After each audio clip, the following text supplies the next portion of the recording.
সরকারের দায়িত্ব গ্রহণ করার মাত্র কিছুক্ষণ পরেই আমি আপনাদের কাছে দুটো কথা বলতে এসেছি।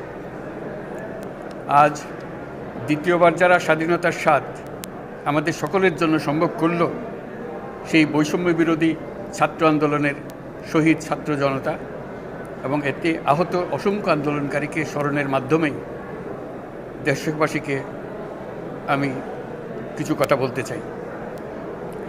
তাদের দুঃসাহসিক আত্মত্যাগ, সাহস ও সারা দেশকে ঐক্যবদ্ধ করার বিনিময়ে ছাড়া এই স্বাধীনতা অর্জন কখনোই সম্ভব হতো না।